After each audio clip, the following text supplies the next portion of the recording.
Thousands of previously classified documents relating to the assassination of President John F. Kennedy in 1963 have been released by the U.S. government.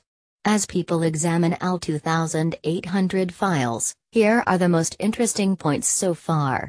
Many files contain unverified raw intelligence.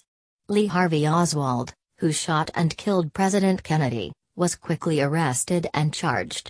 But 2 days later Oswald was shot dead in the basement of the Dallas Police Department by Jack Ruby, a local nightclub owner. But could more have been done to protect him? One memo reveals the FBI had warned Dallas police of a death threat made against Oswald. FBI Director J. Edgar Hoover said, "We at once notified the Chief of Police and he assured us Oswald would be given sufficient protection." However, this was not done. A memo from the CIA, based on an intercepted phone call, suggests Oswald spoke with a KGB officer at the Russian embassy in Mexico City. It says that on September 28, 1963 he spoke with Valery Vladimirovich Kostikov, an identified KGB officer who worked for a department responsible for sabotage and assassination. Oswald later called the embassy and, in broken Russian, asked if there was anything new concerning the telegram to Washington. The idea of a leaderless United States did not appeal to some Soviet officials. They were fearful that without leadership, some irresponsible general in the United States might launch a missile at the Soviet Union, according to one memo.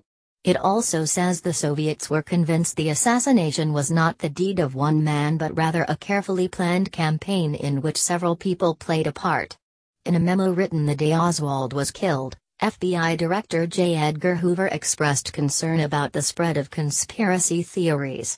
"The thing I am concerned about is having something issued so that we can convince the public that Oswald is the real assassin," he said. An FBI memo from before Kennedy was elected president describes attempts by a private detective to spy on the then-senator. It says a high-priced Hollywood call girl told FBI agents that private detective Fred Otash had contacted her to ask about Senator Kennedy's involvement in sex parties. The private detective also suggested equipping the woman with a recording device to take down any indiscreet statements from Senator Kennedy. She refused, and said she was unaware of any indiscretions. One memo describes how a British local newspaper, the Cambridge News, received an anonymous call about some big news in the U.S., just 25 minutes before the assassination. The caller said only that the Cambridge News reporter should call the American Embassy in London for some big news and then hung up, it says. A copy of the memo was released by the National Archives in the U.S. in July, but had gone unreported. An FBI report alleges that President Lyndon B. Johnson, who took office after President Kennedy was killed, may have been a member of the KKK. An informant said the white supremacist group had documented proof that President Johnson was formerly a member of the Klan in Texas during the early days of his political career.